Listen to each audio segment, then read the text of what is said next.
All right, so get this. You're out in your backyard in Denmark, right? You decide to move a rock, and bam, you're breaking the law. Potentially, at least. It does have that ring to it. Doesn't it? It does.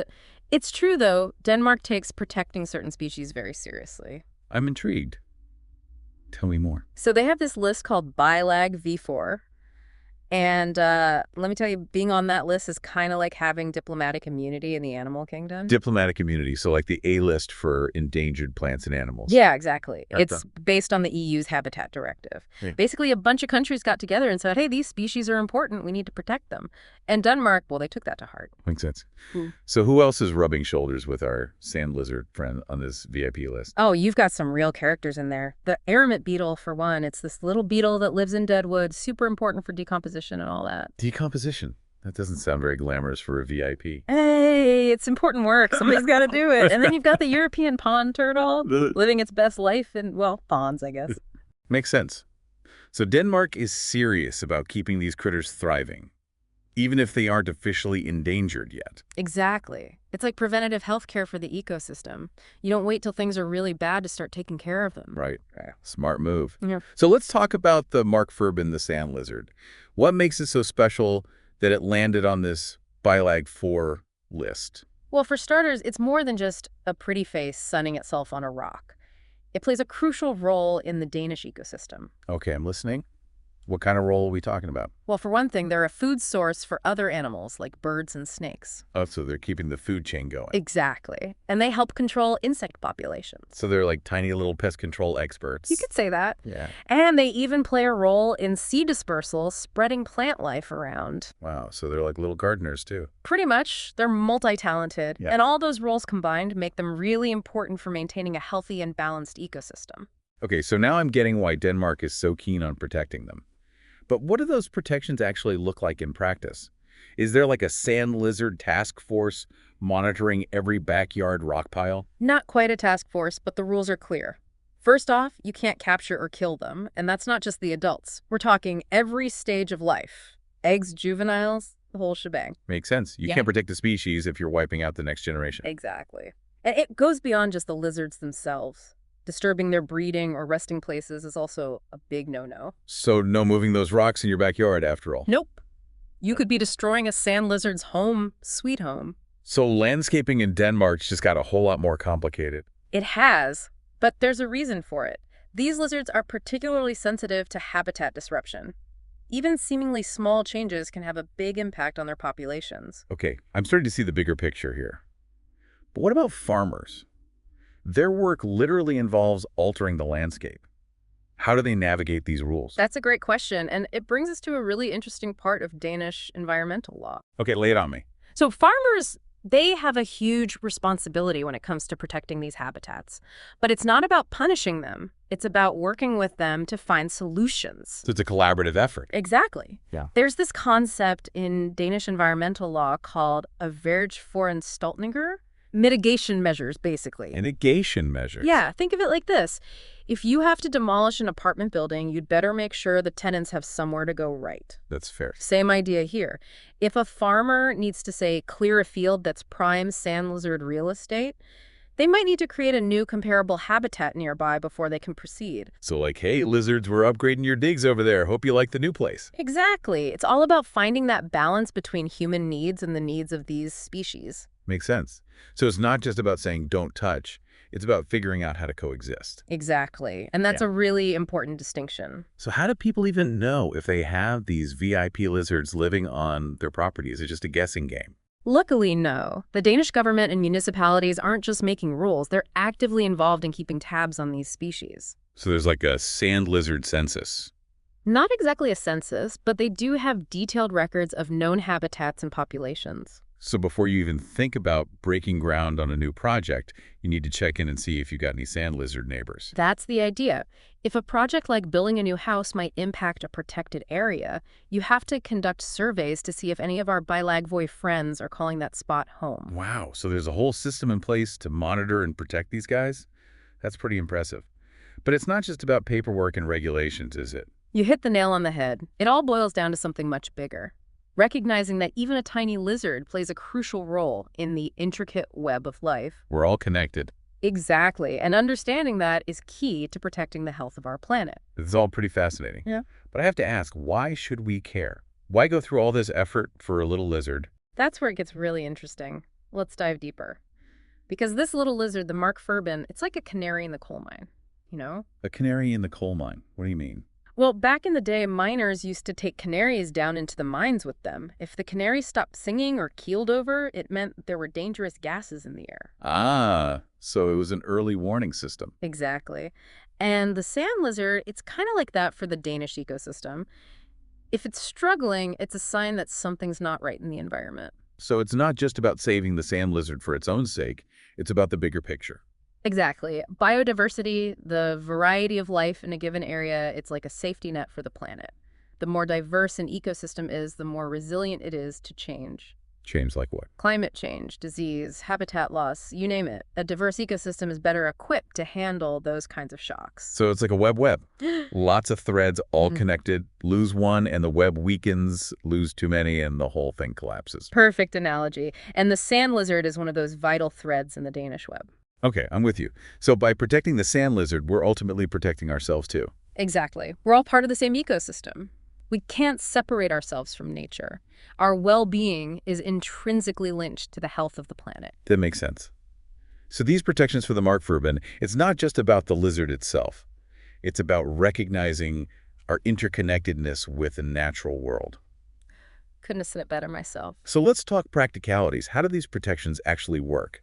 We've talked about rules and mitigation measures, but is there like a sand lizard patrol out there making sure everyone's playing by the rules? Not exactly a dedicated patrol, but there are agencies responsible for monitoring and enforcing these regulations. So if someone sees something fishy going on, like someone setting up sand lizard traps, I hope that's not a thing. Who do they call?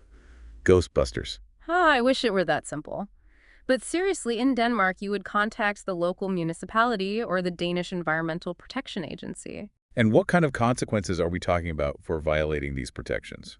Slap on the wrist, community service picking up litter in sand lizard habitats. The consequences vary depending on the severity of the offense. It could be fines, and in some cases, even imprisonment if the violation is serious enough. Wow, so they're not messing around. But let's flip the script for a second.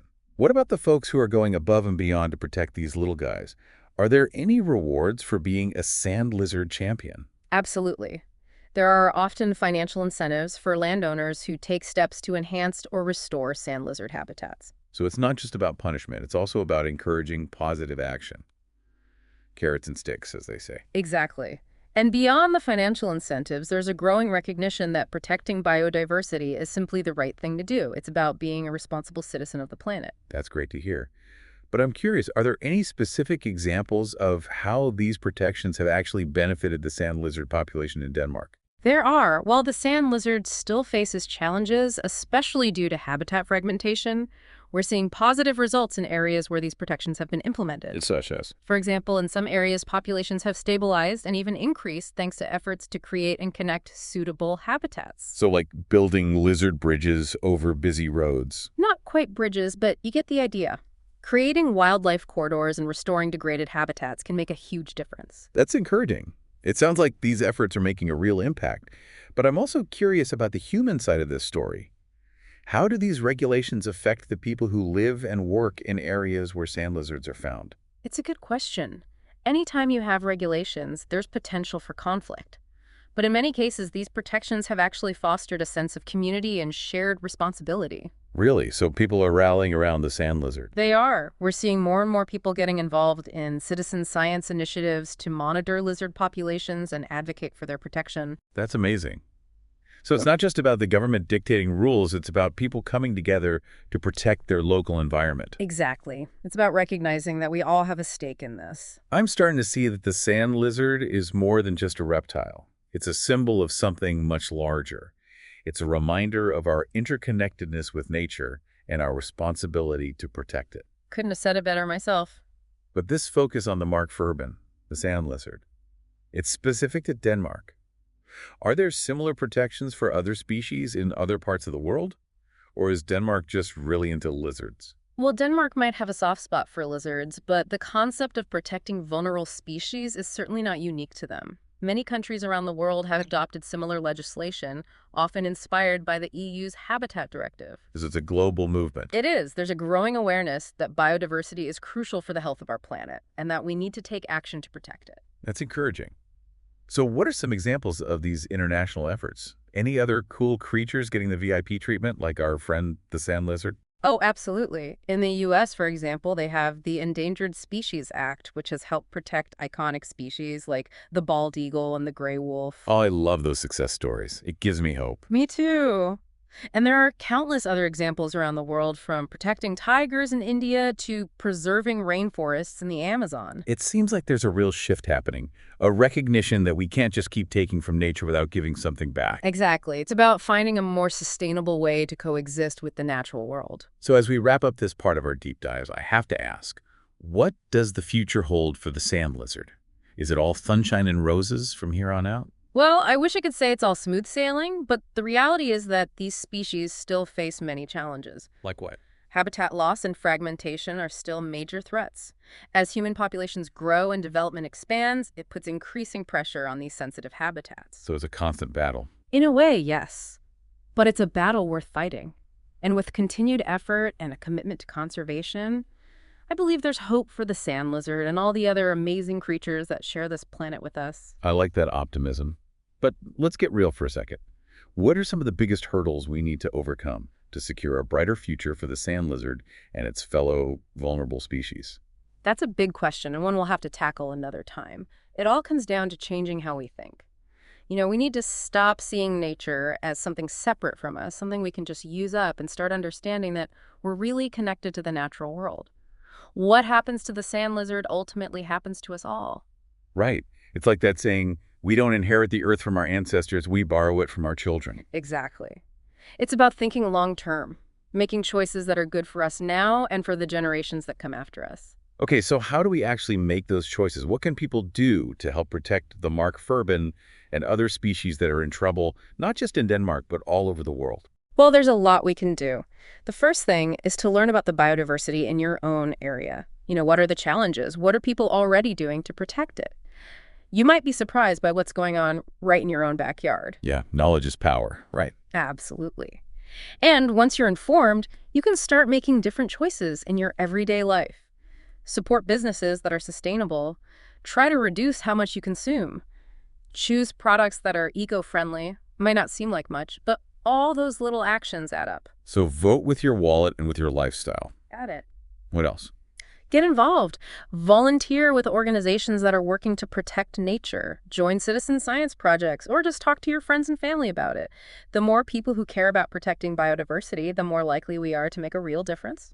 So it's not just about what you do on your own, it's about being part of a bigger movement. Exactly. And don't forget about the power of your voice. Contact your elected officials. Tell them you want them to support policies that protect nature. Let them know what you care about. Be the change you want to see in the world. Right. That's the spirit. It might sound cheesy, but it's true. Everything you do, even the smallest thing, makes a difference. This deep dive has been really eye-opening. I have to admit, I started out thinking this was just about a little lizard in Denmark. But it's so much bigger than that, isn't it?